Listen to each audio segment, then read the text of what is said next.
Bab 047. Papa nggak akan menahan kamu kalau misalnya kamu mau ke Aussie juga.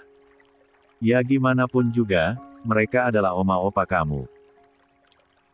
Kalau bisa sih, setelah liburan di Bandung, kamu juga liburan ke Aussie. Kalau ia mau, Papa akan segera siapkan jadwal penerbangan buat kamu ke sana. Widuri tidak akan menginterupsi, dia biarkan obrolan itu menjadi obrolan Yasa dan Bian saja. Yas. Nggak tahu ah, lihat nanti aja. Mama kamu gimana? Apa dia juga ngajak kamu buat liburan bareng? Baru saja dibahas, tak lama ponsel Yasa berdering dan yang menelpon adalah Regita. Yasa malah merasa enggan untuk mengangkatnya.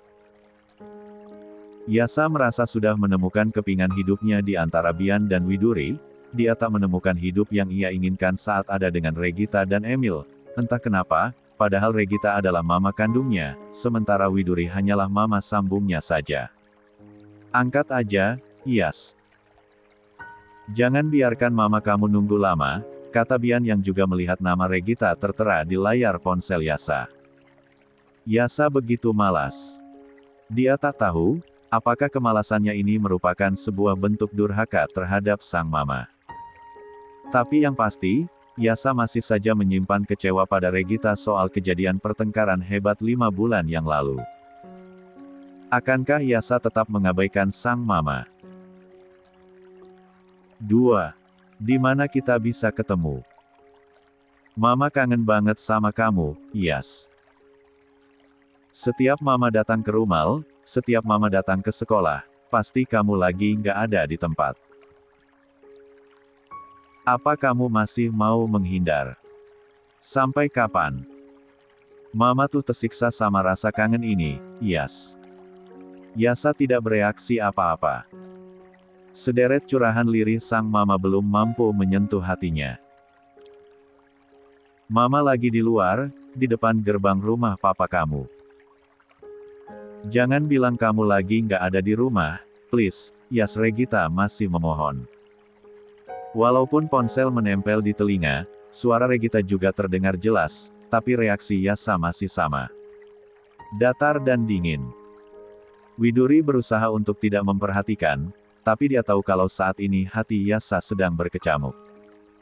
Maaf, Pak, ada tamu di luar. Nunung datang lalu memberitahu kalau di luar Sanma ada tamu. Yasa sudah menduga kalau tamu yang Nunung maksud pastilah Regita. Yasa segera memutus sambungan telepon itu. Siapa? Tanya Bian. Bu Regita, jawab Nunung. Bian melirik ke arah Yasa. Regita. Bukankah Regita sedang menelpon Yasa? Bian yakin pasti Regita akan menciptakan drama di malam yang damai ini. Bian tahu kalau 5 bulan terakhir ini, sejak kejadian pemukulan Emil, Yasa sangat menutup dirinya dari sang mama. Yas, coba kamu temui mama kamu, ajak dia duduk di teras atau di ruang tamu. Pergilah, samperin dia, kata Bian menganjurkan. Enggak ah. Yas. Aku belum siap. Aku capek sama drama ini.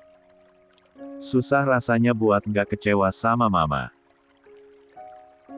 Buat apa dia kangen sama aku, sementara dia nggak pernah dengar apapun yang aku bilang. Percuma, kan? Percuma. Yasa langsung emosi.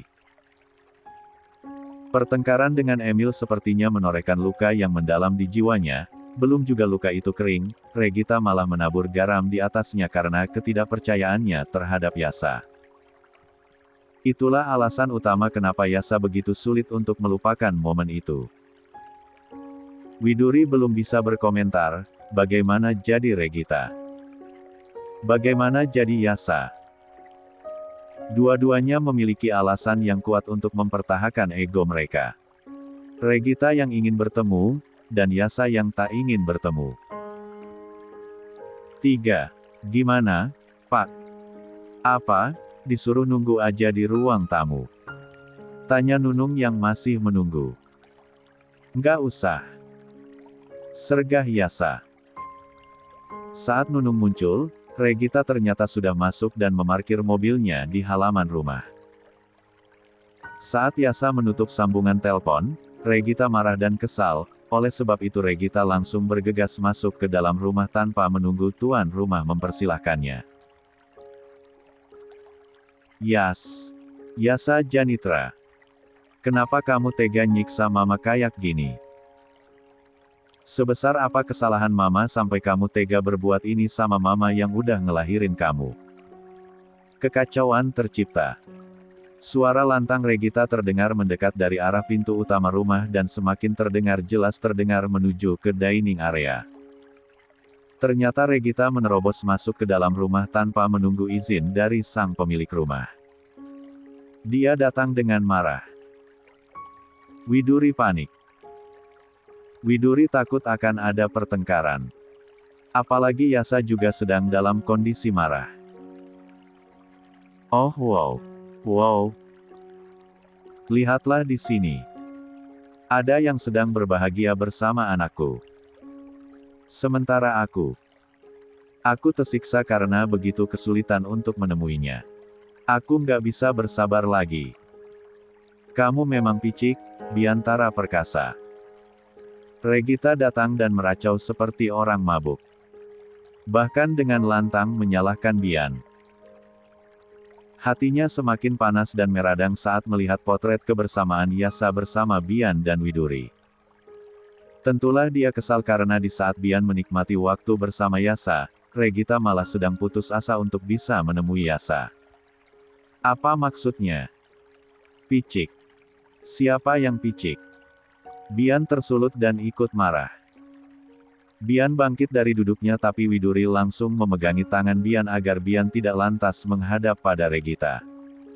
Kalian tuh tega ya? Tega banget. Bener-bener tega. Puas kalian. Puas. Udah menjauhkan anakku dari aku. Puas. Di antara amarah, Regita juga menangis frustasi kala itu. Sebaiknya kita bicara baik-baik, sambil duduk di ruang tamu, usul Widuri mencoba menengahi. Diam kamu. Ini bukan urusan kamu. Ini cuma di antara aku, Yasa dan papanya. Sambar Regita sambil melempar tatap mata yang nyalang pada Widuri. Widuri jadi takut dan gemetar. Padahal Widuri tak berniat buruk. Jangan bentak dia. Tapi Yasa balas membentak Regita. Regita tambah patah hati, Yasa malah membentak dirinya dan terkesan membela Widuri. Tadinya Bian yang akan mengatakan itu pada Regita, tapi Yasa sudah mewakilinya.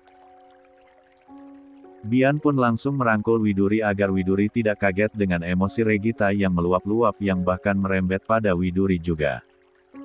Kamu membentak mama, Yas. Lirih Regita, suaranya melemah dan matanya semakin berlinang. Mama lebih dulu membentak dia. Tegas Yasa. Yasa berdiri dari duduknya lalu berhadapan dengan Regita. 4. Memangnya siapa dia? Dia istri papaku. Dia mamaku juga. Regita tertawa mengejek. Padahal hatinya bertambah meradang. Setelah tertawa, kemudian wajah Regita mendung lagi. Sedikit banyak dia udah meracuni pikiran kamu loh, Yas. Ini adalah tahun terberat buat mama, ini adalah tahun di mana kamu terasa sangat jauh dari mama, lirih Regita lagi.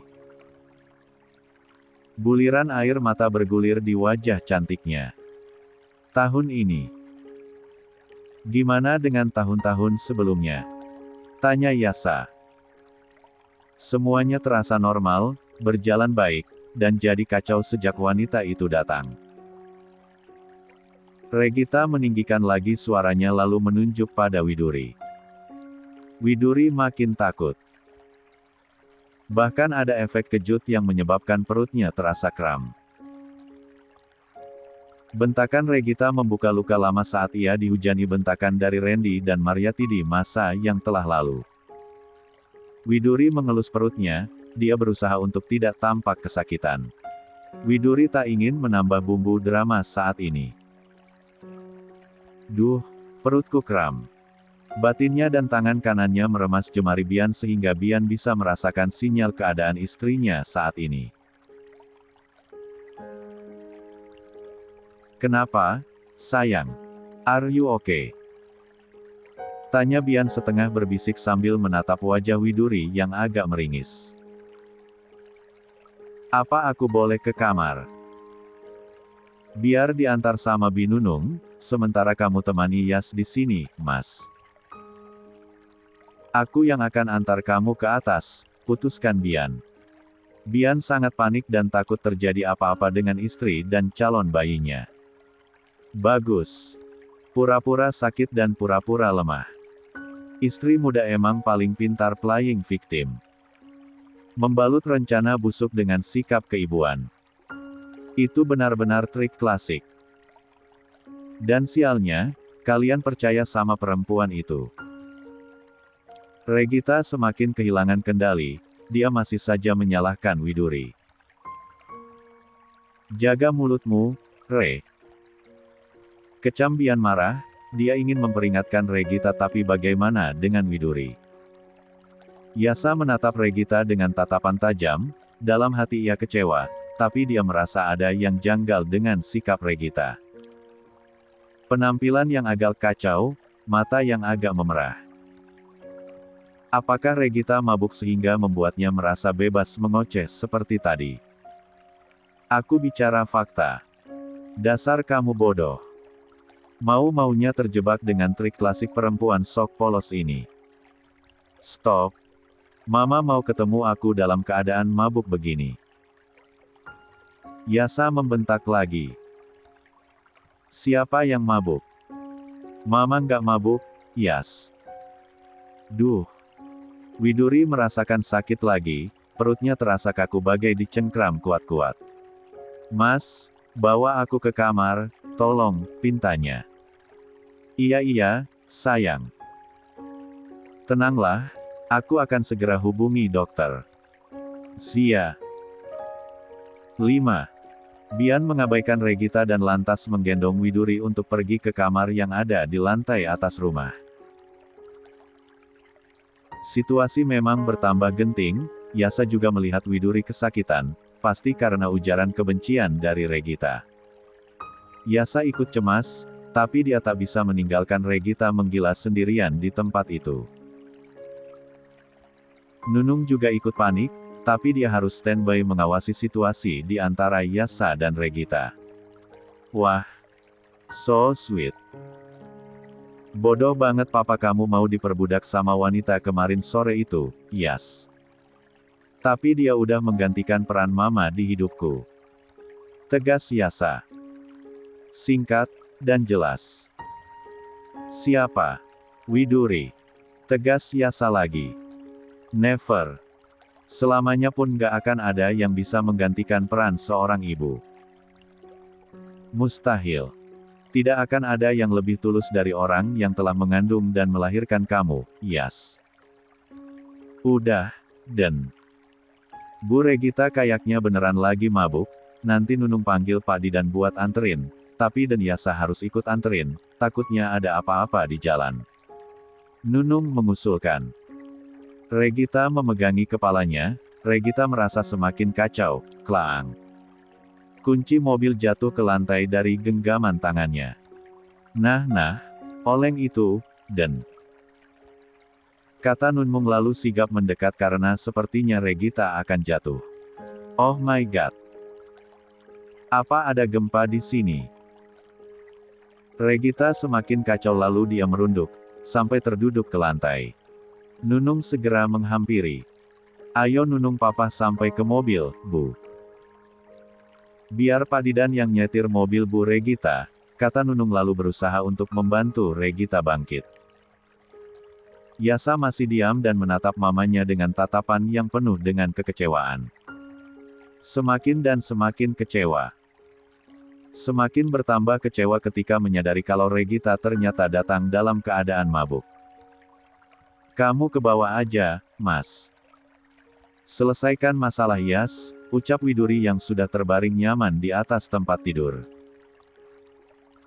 Regita mabuk. Itu emang kebiasaannya. Tapi kenapa dia harus mabuk buat menemui Yasa? Dia benar-benar keterlaluan. Sesalkan Bian, saat ini Bian mengkhawatirkan orang-orang tersayangnya, yakni Yasa, Widuri dan juga calon bayinya. Mungkin Mbak Regita frustasi. Gumam Widuri. Terus selama 7 tahun yang udah berlalu, dia kemana aja? Sebelum ada kamu, Regita nggak pernah seposesif ini ke Yas, bahkan Regita jarang banget nanyain kabar Yas kecuali kalau orang tuanya yang di Aussie pulang ke Jakarta. Bian masih emosi. Udah ah, sekarang pastikan dulu kalau masalah Yas selesai, Mas. 6. Bian jadi bimbang, dia tak ingin mengabaikan Widuri, tapi bagaimana dengan Yasa?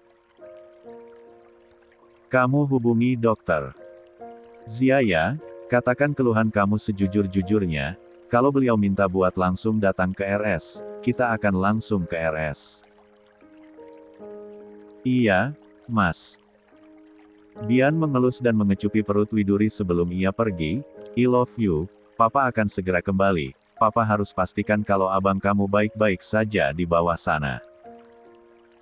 Bian malah pamit pada si jabang bayi. Widuri tersenyum, rasa sakit yang mencengkram itu juga berangsur reda. Bian lanjut mengecup bibir Widuri lalu setelah itu pergi ke lantai bawah untuk memastikan kalau situasi Yasa dan Regita sudah mereda. Saat Bian menuju ke TKP keributan, Bian sudah tak menemukan siapapun. Lanjut Bian pergi keluar rumah dan melihat Regita dibawa masuk ke dalam mobilnya. Di sana juga ada Didan dan Nunung. Setelah kehabisan energi, Regita menjadi lunglai tak berdaya dan masih meracau memanggil nama Yasa. Tapi daripada mengkhawatirkan Regita yang mabuk, Yasa malah lebih mengkhawatirkan keadaan Widuri dan calon adiknya. Demikianlah, drama dadakan di malam yang damai di kediaman Biantara Perkasa. Drama fatal yang membuat Yasa tambah kecewa pada sang mama. Keesokan harinya, Yasa membuka jendela kamar untuk berburu udara segar. Saat jendela terbuka, dia melihat Widuri sedang berjalan-jalan di halaman rumah. Keadaannya terlihat lebih baik sekarang. Yasa ingat dengan kejadian semalam, Yasa jadi ingin tahu apakah keadaan Widuri sudah membaik. Yasa pun berpikir untuk pura-pura keluar rumah menghampiri mamunya untuk menanyakan kabar kandungannya yang sedikit bermasalah semalam. 7. Hati-hati. Mawar itu banyak durinya. Widuri kaget lalu menoleh. Yasa memang datang bagai angin, tahu-tahu sudah dekat menghampiri Widuri yang sedang mengagumi deretan mawar Eden yang ada di salah satu sudut taman. Iya, tahu kok, nggak dipegang, cuma diliatin aja, tukas Widuri lalu kembali mengamati bunga-bunga indah berwarna merah muda itu. Yasa berdiri menjaga jarak sekitar setengah meter dari Widuri. Berdiri seolah tidak ada kepentingan dengan kedua tangan yang ia simpan di kedua saku celana. Nenek punya beberapa koleksi tanaman bunga di rumah yang di Bandung Kota, kata Yasa berbasa-basi. Oh ya. Wah, nenek Kanu emang rajin banget orangnya. Pasti beliau merawat tanaman bunganya dengan baik. Widuri tetap fokus pada bunganya. Widuri ingin memetik beberapa tangkai dan menyimpannya di vas bunga untuk dinikmati wanginya. Ngomong-ngomong, semalam itu kenapa? Bikin panik aja. Yasa mulai ke inti pembicaraan. Semalam, yang mana? Widuri menoleh lagi. Ya semalam, pas tiba-tiba perut kamu kenapa-napa. Apa udah hubungi dokter? Apa ada sesuatu yang serius? Oh, itu. Cuma kram. Selama nggak menimbulkan kontraksi, katanya itu bukan masalah yang fatal. Kenapa bisa gitu? Apa situasi genting bisa mempengaruhi? Saya juga kurang ngerti, Yas. Tapi kalau boleh jujur, semalam saya cukup takut sama mama kamu. Entah kenapa, dia bisa berpikiran kalau saya meracuni pikiran kamu. Padahal, nggak pernah sekalipun saya mencoba merenggangkan hubungan kamu sama dia. Tapi kok saya malah disalah-salahin. Cara dia bicara, cara dia menuduh dengan tatap mata yang nyalang, menimbulkan perasaan yang terasa menghunus ke dalam hati, dan tiba-tiba kayak terkoneksi langsung sama, si jabang bayi, mungkin kurang lebih begitu penjelasannya. Widuri menjelaskan panjang lebar. Yasa langsung mengerti dan itu masuk akal. Tapi sekarang udah nggak kenapa-napa lagi, kan? Alhamdulillah, semalam juga cuma berlangsung beberapa menit. Nggak berkepanjangan kok. Senyum hangat Widuri menunjukkan kalau dirinya memang baik-baik saja. Maafin mama, semalam dia emang udah kelewatan sih, ucap Yasa. Mungkin kalau kamu ngasih waktu ke mama kamu buat ketemu, mama kamu nggak akan datang dalam keadaan kacau kayak semalam. 8. Maleslah. Nggak boleh gitu, dia itu mama kamu loh. Kalian mana tahu rasanya jadi aku. Tundukkan kepala kamu, Yas. Lihatlah orang yang ada di bawah kamu. Saya rasa, kamu nggak sendirian, mungkin ada yang mengalami hal yang lebih getir dari kamu. Saya tahu kamu kecewa, tapi terus-menerus bertahan dalam rasa kecewa tanpa ada upaya untuk menyelesaikannya. Selamanya kamu akan berkubang di situasi kayak gini, terus-menerus Yas. Yasa diam, Yasa mendengarkan kata-kata Widuri kemudian Yasa ingat pada Lanina dan ibunya. Yasa ingat saat Lanina berusaha menyuapi ibunya tapi ibunya tetap diam bergeming menganggap Lanina sebagai orang asing. Tapi perasaan kamu nggak salah juga sih, hanya saja, dengan membuka pikiran lebih luas, pasti kamu akan lebih ikhlas menerima ini semua. Widuri menambahkan. Yasa masih diam, dia tak punya alasan untuk membantah kata-kata Widuri. Widuri memang benar, obat dari segala kecewa adalah memaafkan dan ikhlas. Nunung datang dengan sebuah gunting dahan dan keranjang rotan berukuran sedang. Ini gunting sama keranjangnya, Non. Lalu menyerahkannya pada Widuri. Oh iya, makasih banyak ya, Bi. Sama-sama, Non. Apa perlu Nunung yang petikin bunganya? Nggak usah, biar saya aja. Makasih ya, Bi. Sama-sama. Ada dan Yas, barangkali dan Yas yang mau petikin bunga buat mamu tersayang, goda Nunung gemas. Mata Yasa langsung memicing pada wanita 40 tahunan itu. Ampun, Den. Ampun, Nunung keceplosan. Nunung pamit ya, kalau butuh apa-apa, teriak aja, Nunung ada di sana. Kata Nunung, dia sudah tahu kalau kilatan side eye dari Yasa adalah sebuah ultimatum. Iya, Bi. Nunung pergi dan meninggalkan lagi Yasa dan Widuri di sana. Widuri mencari dahan yang aman untuk dipegangi. Dia ingin memotong beberapa tangkai mawar yang sudah mekar. Awas hati-hati. Dahan sebelah tuh banyak durinya. Tegur Yasa yang jadi gemas dan cemas. Nggak usah dikagetin, saya bisa kok, kalau dikagetin malah nanti kena durinya, kata Widuri. Sini, aku aja yang ambilkan. Yasa mengambil alih gunting dahan dari tangan mamunya lalu maju lebih dekat ke deretan bunga yang siap petik itu. 9. Kamu mau ambilkan beberapa tangkai mawar buat saya? Tanya Widuri jadi tersanjung. Daripada tangan kamu kena duri, terus luka, berdarah, entar papa nyalahin orang rumah karena biarin tangan istrinya kena luka. Gerutu Yasa. Tapi walaupun menggerutu, Yasa sudah bukan lagi Yasa yang membenci seperti dulu.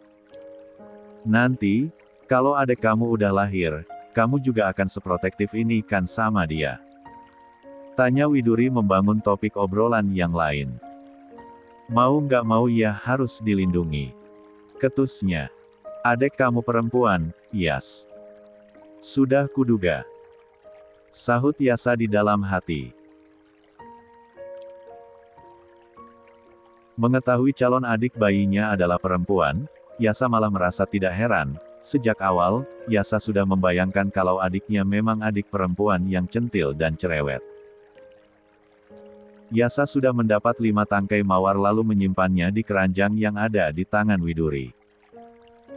Ujung-ujungnya, mereka jadi memanen bunga bersama-sama. Masih kurang? Tanya Yasa. Kalau boleh minta sih, 2 lagi, biar vasnya penuh nanti. Ciwik-ciwik emang merepotkan. Gerutunya tapi menurut. Bahkan, agar mamunya puas, Yasa mengambilkan 5 tangkai lagi sehingga keranjang Widuri sudah penuh. Kamu baik banget, Yas. Saya percaya, nanti kamu juga akan membuat adik kamu seperti seorang princess di rumah ini. Widuri menggoda. Udah. Cukup. Tanya Yasa. Udah, makasih ya. Minta Binunung buat bersihin durinya. Iya, nanti saya minta Binunung buat bantu bersihin duri-duri di tangkainya. Yasa pergi tanpa pamit, tapi Yasa meninggalkan Widuri dalam keadaan berbunga-bunga. Senyum Widuri begitu rekah mengalahkan bunga-bunga yang ada di keranjangnya. Abang kamu manis banget deh, nak. Nggak sabar kamu lahir, gimana nanti reaksi abang Yas pas kamu udah lahir ya? Gumam Widuri dengan bangga dan sekarang dia sedang menikmati hasil dari kesabarannya selama ini. Sikap Yasa yang awalnya terasa sulit untuk ditaklukkan, sekarang sudah semakin terkendali. Yasa tak mampu menolak kebaikan dan ketulusan Widuri.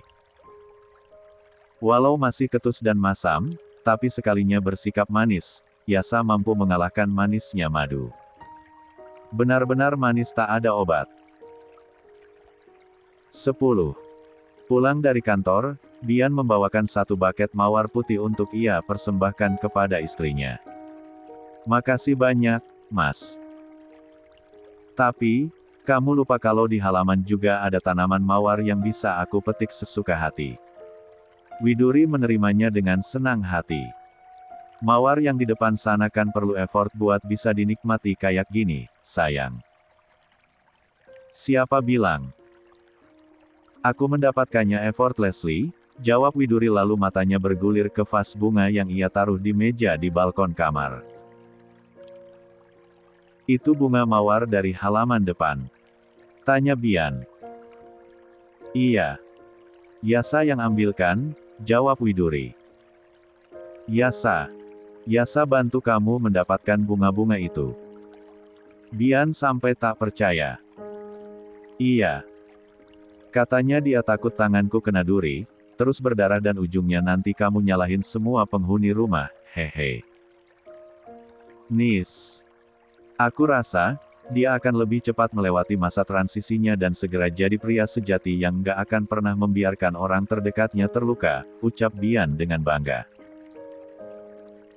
Bener itu, Mas. Baguslah. Yas bisa menjalankan perannya dengan baik. Tapi, mawar yang aku kasih ini gimana nasibnya? Widuri memeluk buket berukuran cukup besar itu. Tentu saja aku akan menyimpannya, makasih banyak. Ucap Widuri lalu berjinjit, berusaha keras untuk mengecup pipi suaminya sebagai bentuk rasa terima kasihnya. Karena Widuri kesulitan, Bian pun merendahkan tubuh jangkungnya agar Widuri lebih mudah untuk meraih pipinya. Tak lupa Bian memeluk pinggang Widuri agar tak sampai jatuh. Kiss. Widuri mengecup Bian dengan manis. Dan Bian membalas dengan kecupan di bibir. Bibir ranum beraroma wangi milik Widuri memang terlalu sayang untuk dilewatkan. Dan momen manis seperti itu terjadi setiap hari. Oh iya, Aku dapat tiket private concert Hitman David Foster and Friends.